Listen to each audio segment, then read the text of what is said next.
Right, hello there everyone, welcome back to James Redmond TV and welcome to another rendition of Scouser Reacts to Stuff. We have actually got some Liverpool news, funnily enough, as I believe we're probably one of the more in-talk teams at the moment when it comes to transfers. But we are going to be touching on Manchester United being linked with Højlund. We're going to talk about Romelu Lukaku's contract situation with Chelsea and a few other things as well regarding transfer news here and there.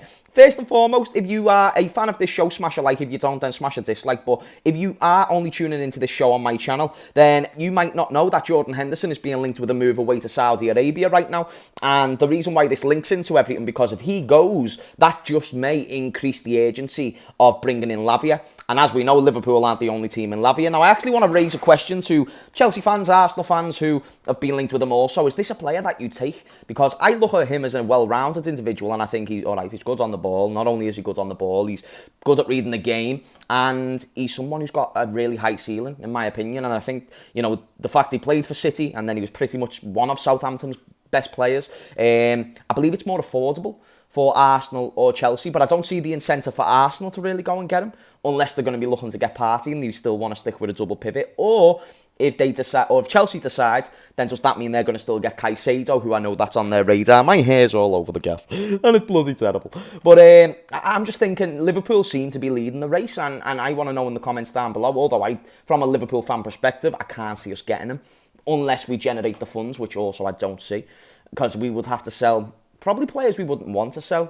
Maybe require selling Kostas Tsimikas, who's our only backup left back, and even though you can get 20 million or so for him, you're now needing to replace him with a new left back, and will that left back be good enough, especially when you consider we've got Europa League football as well? So get your jokes in the comments down below, you knobheads. Anyway, Lavia is someone who I would love because I think we need him more than you, pretty much. I think Arsenal have got great depth in the defensive positions, and then I think Chelsea are really going to go all out for Caicedo, and they've also got the funds in future if they continue to sell the rate that they're going to get someone better than Lavia. So how about this? Step aside, yeah, and then we'll sweep in and get a very well needed defensive midfielder. But let me know what you think about that. The next thing I'll talk about is Romelu Lukaku. Lukaku is someone who has just been, he's got to be the biggest villain in the Premier League. And every time he's gone to Inter, he's had a very decent season. I believe he got to the Champions League final, won a cup there, and then obviously he won the league the last time he was there as well. So that's why I'm sort of sitting there thinking, okay, well,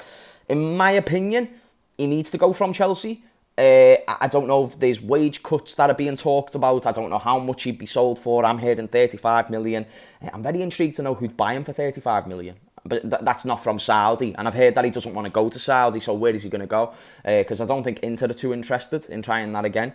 If you're Chelsea, you probably shouldn't want anything. You don't want anything to do with Lukaku in the short term or the long term, and then that's where the standstill comes, doesn't it? What's Lukaku doing right now to really offer to this Chelsea team? What's he doing to suggest he's going to go and get 20, 25 goals, which is the reason why they paid 100 million for him? And then I raised the final question. He's got to be the biggest. It's mad because he was great at Everton. I remember him at Everton. He was fine, and he was a fine striker at Manchester United. I've always thought he fell below the category of world class. I think he sort of became that at Inter, but I do think there was a few factors that came into play there. And then we've seen when you do not adhere to Lukaku, he's not really that good. It's just one of those things. You need to build around your striker. But when Everton had problems with Lukaku, I remember, because I live with Scousers, it was, we're not playing to his strengths. Well, if you're playing to his strengths, that means you're not playing to the strengths of other players within the team. And you're more so relying on one man opposed to an 11 set of players. So that's why I think to myself, well, if you're going to adhere too much to one player, this is my problem with Darwin Núñez, is if you're going to adhere too much to one player, it takes away from Salah, which it did, it takes away from other wingers and midfielders, and the goals then go into one area, and then when that player's not there, kind of fucked. And then you need that player to be accurate and scoring on goal. And as we saw in the Champions League final, Lukaku is a bottle job, eh? Rom, shithouse. Anyway, shout out to Romelu Lukaku. I suppose we should touch on Manchester United. David De Gea is fully left, and Manchester United fans are crying about it. I mean, I get it, because he has done good things, but I do think he is probably I do think he is an overrated goalkeeper, I'm not going to lie. They're still linked with Onana. It's surprising that I haven't seen this deal get fully completed, because I believe the halt is that Manchester United want to pay 50 million.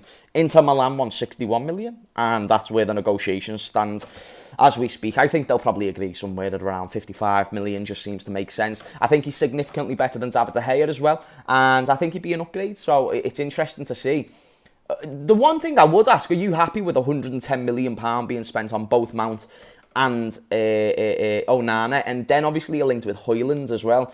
Do you know the only thing I don't like? And I've watched a little bit of Højlund, and he actually does look like a nice little player. And I do think he has promised to be a top player in the future.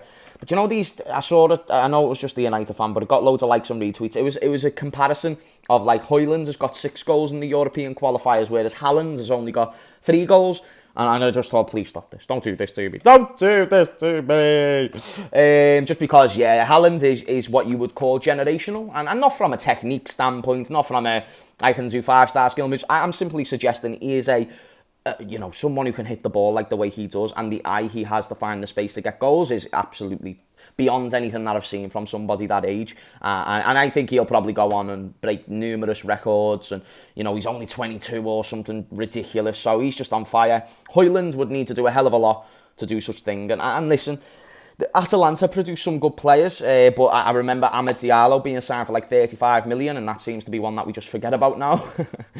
So you've got to be making sure that not only is this player future-proof, but you also need to ensure that he's good enough for the right here, right now. And if he's not good enough for the right here, right now, then what does that leave Manchester United in? Because Rashford, inconsistent, in spells can look world-class, in spells can look like a championship striker. Martial can't stay fit. Sancho is basically pregnant. It's one of those things that Manchester United need to sort out many things regarding their club right now. And even though they finished well last year, 2 finals, their play speaks for itself for the first full season. You do have to remember, they still have Champions League winning Varane. They still have Champions League winning Casemiro. They still have, people said he was better than De Bruyne at one point in Bruno Fernandes. They've just signed Super Mace. They've just signed...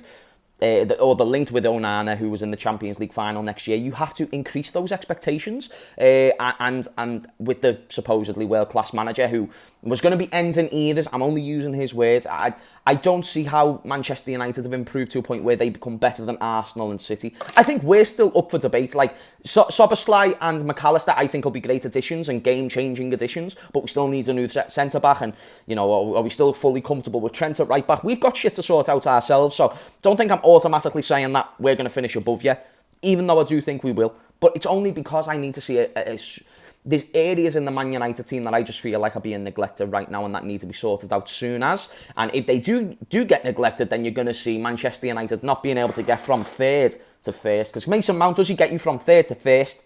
No. Could never do it at Chelsea, even at his peak time. And he was great at Chelsea. For 2 seasons there, I thought Mason Mount was one of the most overhated players in the league. I did. I thought people just disrespected him because of the name. And I would have took him at Liverpool at one point. Don't get me wrong, hindsight tells me I'm happier with McAllister. I'm happy with Szoboszlai. I do think he can improve. It's just about that league-winning conversation, you know what I'm saying?